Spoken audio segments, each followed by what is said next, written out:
Uy, in fairness, sa Lazada, nagbibenta na ng Ngayon? Yeah, I was so surprised. Pero you know what's weird? I think our phone is really listening to us. Oh, definitely. Kasi di ba every time we talk about it, pag open ko ng Lazada ko, yung nakalagay na commercial, yung dildo. May dildo commercial sa May Lazada? binili din ako in fairness ha. Dumating na ganun din, naka-package. At saka ang bilis dumating. Oo, diba? Oo. Lazada, baka naman you wanna place an ad. Once Okay, again. wait. So speaking about dildos, no, wala lang. May nabasa lang ako. Funny information. Germany Daming has alam sa dildo pala created nito. Tapos, a digital masturbation app for long-distance relationships. Yeah, I love it. I have that. Ay, nagamit mo na. anong app yan? Anong app? Tingnan natin yung phone mo. Galing mo, ah. Anong app yan? Ginamit. Wala dyan. Wala dyan.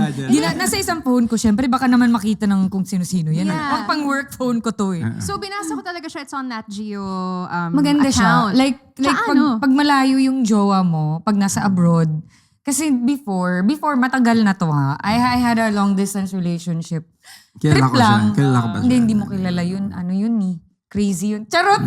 Siniraan na ex na Lahat kasi. naman sila crazy. Oo. Tapos, Crazy hot sex. ano siya, parang you put it inside your underwear. And then, i-operate niya from where he is. Like, okay. kahit saan. I'm gonna send Phoebe this. You felt that? So, sabay siya mag-activate. Oo. Kala ko parang Japanese style. Nagagano parang S. Yeah. Pero wala na, hindi ko na dinala dito kasi natakot ako kasi I had it abroad, 'di ba?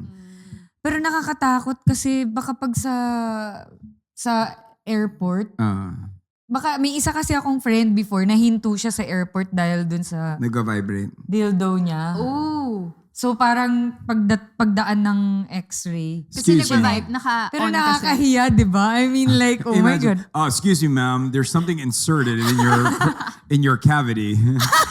We have to do a search. It seems like a hard object. Yeah. And it's vibrating. Yeah. So is that what you want for Christmas? No. Hindi naman. No, I'm just saying it's really interesting, no? Kasi they Kailangan have mo pa these ba yun? Hindi mo na technology. kailangan. Hello, Rico pa lang. Ito na ulo pa lang. Ano na yun? All right, I think it's about that time for the Rated R Jar. Rated R Jar!